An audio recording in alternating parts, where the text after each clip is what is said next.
Hi everyone, welcome to my first ever video. My name is Soraya and I wanted to start this channel for an opportunity to talk about stories that interest me along the lines of mysteries, murders, missing cases, all of that around. There's not a lot of people in my life that are just as invested and as interested in those things just as I am. So I was hoping if you found this channel, you'd be able to have a little cute little drink with me as we get ready for the day. Look at that little foam right there. It looks so good. I'm gonna go ahead and take a little sip. Have a little sip with me. Get ready for the day as I'm about to do now, and talk to you about a story that is on my mind. Very heroic, very awesome. It's not necessarily a story about someone who goes missing. It's not necessarily a mystery or a murder. It's actually a story about survival. So go ahead and grab all your stuff and go ahead and get ready with me as I am. And again, we're gonna do a little cheer to our drink. If you are interested in what I'm drinking, honestly, it is just a lemonade with some vanilla cold foam that I just made at home. Had to add my little vitamins in there, and I mean, it tastes pretty good. So why don't we just go ahead and get right into it. Today, we're gonna be talking about Susan Kuhnhausen. She is 51 years old at the time of her incident. This happened in 2006. And there was not a lot of information that I could find about her online, probably because it's a much smaller case, and she, I guess, just kept her stuff pretty private. Didn't really have a lot to say more of her story to be able to like find out further information. But anyway, she must have been born right around 1955, so if she was 51 at the time of the incident. So she had been married for about 18 years with her husband, Michael Kuhnhausen. Must have been like right around like 30 when they had gotten married. Who knows how long they were together before they had gotten married, but that is the information that I had found. Susan and Michael had been married, of course, like I had mentioned, 18 years. And just like maybe any other couple, they have their issues, and they had then gotten to a point where they had wanted to get separated for about a year. And this is when her and Michael had come to some sort of agreement where she would stay over at the house and he somewhat lived there, sometimes left out, who knows where he would go. And somehow we're still hanging out, doing events at their home with their friends, that they actually did a cookout one night.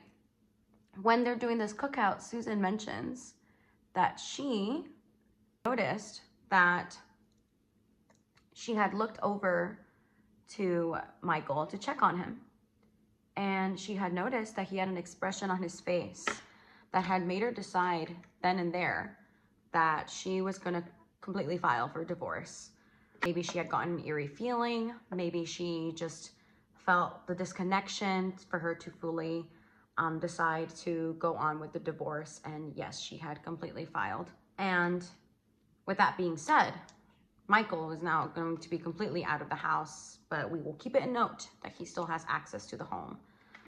When Susan Kuhnhausen had decided to file for divorce, she was getting used to an empty house. She was an ER nurse who would eventually get off a shift, expecting to come home, maybe find Michael, maybe not. She had finished her shift pretty early. This is towards the afternoon. When she comes home, she finds a note from Michael on the kitchen counter. So she comes through the door. In this note that she had found on the counter, it says, and if I quote it correctly, I quote that the note had said something along the lines of, Sue, not been feeling well, gone to the beach, come back later, end quote, if I recall correctly. Susan had not really an alert, or had alerted her that this was concerning. So she just continued on with her day. She had just gone home, put away her bag, and just wanted, just like all of us after a tired shift, you just want to go to your bedroom, maybe shower, maybe change into your pajamas, whatever. Now, this is when it gets interesting. When Susan decides to go to her bedroom, her door was open, and she had thought that that was very weird. But just out of nowhere, behind her bedroom door, a man jumps out, and of course he is there to attack Susan. The first questions that she starts to ask, just like anyone, or even just react, is that she immediately starts asking him, who are you? Why are you here? Get out of my home. Take a little sip to that.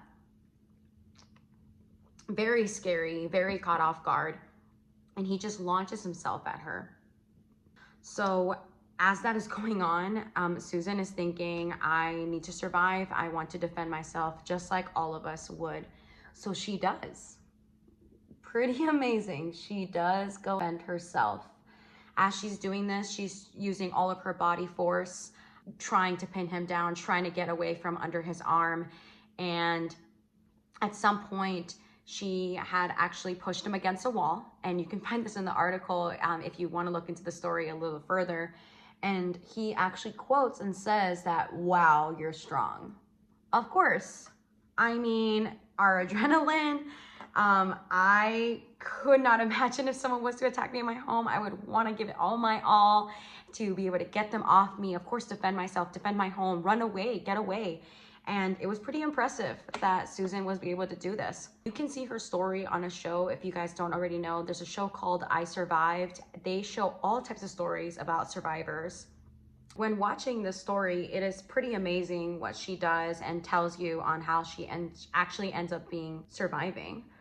And that is not the plot story or the plot twist of this story at all. I think we're gonna wanna take a sip on this one. I was just brushing my hair. I'm a really simplistic person when it comes to my makeup or getting ready for the day. So she ends up getting attacked. This man obviously gets pinned down. She survives. She runs to her neighbor's house and has them call the cops. And all things settle down and you start to think, why? Why did this happen to me? You know, who is this person, etc. She had come to a realization that he never said things that a robber would say. He blatantly just went ahead and attacked her. He is not asking, where's your jewelry? Where is your money? Give me your purse, everything like that, right? This is a little bit concerning. Seems like now I was targeted.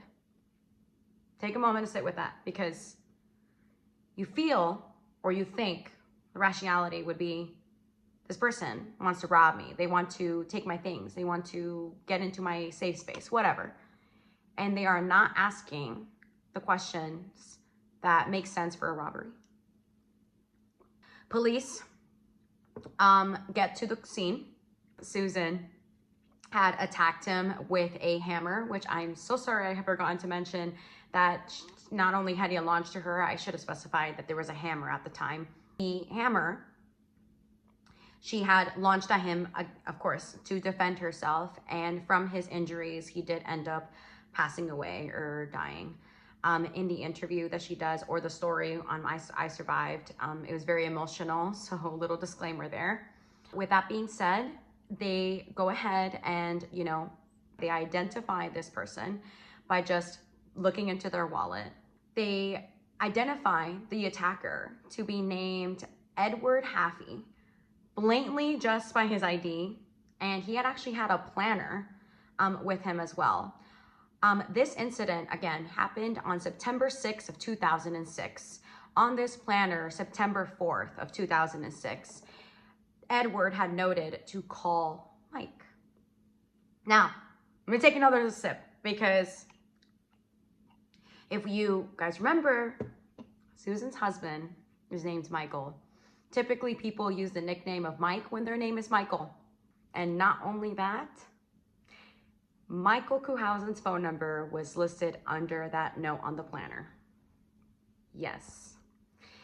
It became very clear and very quickly, if you haven't gotten there already, it seems that Michael Kuhnhausen had orchestrated his wife's attempted murder. This is when I have to start looking at details because I start forgetting. It had come to be known that Edward Haffey had been previously convicted for arranging his ex-girlfriend's murder, and he had been sent to prison for 10 years and was released in 2003. Michael came to know Edward because they had worked at an adult video store and they were co-workers. That's how they knew each other, or that's how they were linked to each other. Knowing this information, they had taken Michael Kuhnhausen into custody. It did take them a while to try to find him. I mean, the incident had happened. They alerted him, or wanted to attempt to do so, before they had gotten the identification of Edward. And he had no, he had just technically just run away and get away until they were able to find him and then convict him. And he had then confessed in August of 2007 after some questioning and some research, of course. And Michael Kuhnhausen was then sentenced to 10 years in prison. There was not a lot of information following up the story. He's probably out right now. And that is Susan's story. Susan survived by killing, or defending herself against the man that was there to murder her. Her own husband, who she was going to divorce, had orchestrated her own attempted murder. And I want to bring this story up to you because, one, it's very interesting. It went into a turn that I had not, thought that it was going. I am happy to say that it was a happy ending, therefore that Susan has survived, and she is currently an advocate for domestic violence. She has lots of resources if you were to search up her name, and be able to find her programs that she's in, her organizations that she's done. But it seems like I am ready for the day. I don't know if I wanted to do anything else. I'm pretty simple with getting ready. It's just a normal day for me, just gonna lounge around, kind of just enjoy a weekend. You guys were interested. I hope that you guys had fun getting ready with me. I'm almost still done with my drink. If you guys are genuinely interested in getting to know me or getting to hear more stories that I am interested or had come across from, please let me know. Thank you for this opportunity. I had so much fun, and I hope that I can continue making some more and getting to express more of my interest in these type of stories. And if you guys like to subscribe, that would be great. If you guys would like to leave a comment and add your opinions or more information, if you guys see into the story that I didn't bring up, that would be very interesting. I hope you guys have a nice day, and I can't wait to see you guys again, and would like to continue making these videos for you guys, but I really appreciate it. Goodbye.